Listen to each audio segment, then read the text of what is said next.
We've all more or less heard of AA and NA, Alcoholics Anonymous, and Narcotics Anonymous, where an individual gets up and tells the world basically that they are doing the very thing that they are claiming they want to stop. The mind then tries to make that claim a reality. Why do you think it's very hard for many people who go to these meetings to actually quit? But I've got another one that's of greater concern. We've all heard of VA, right? Well, we think it's the Veterans Administration. But I think it's Veterans Anonymous,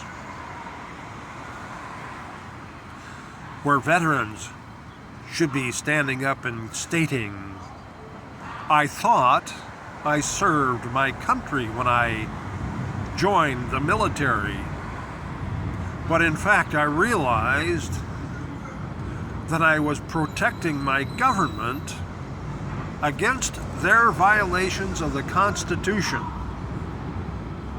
by me committing treason against the United States of America in adhering to and giving aid and comfort to our own domestic enemies in our own government who passed unconstitutional laws, and police officers who enforced those unconstitutional laws, and judges who sentenced people to jail and prisons for doing nothing more than exercising constitutionally protected rights.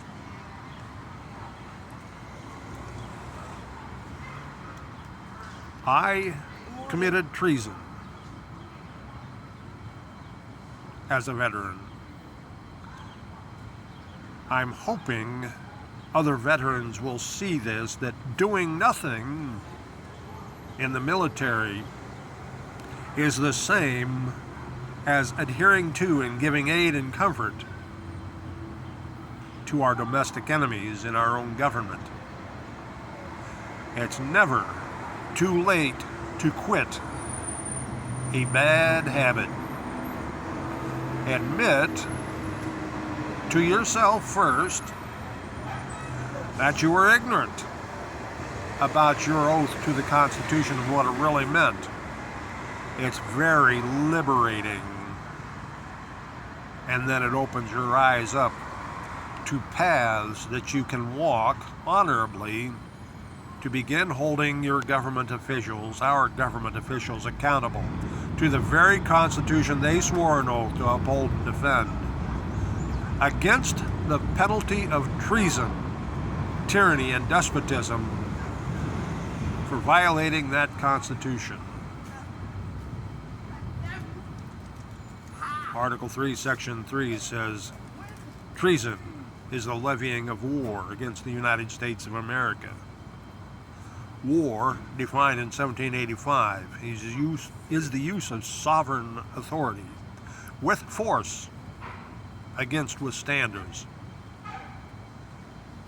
Power, force, and resistance being necessary to the elements of war.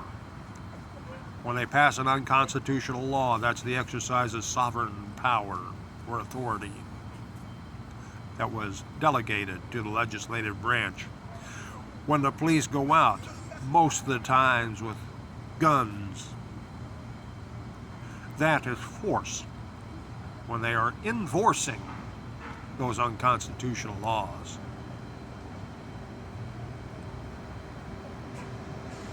And the judges are additional use of force by putting these people in jails and prisons without ever questioning the constitutional authority of the law that is brought before them.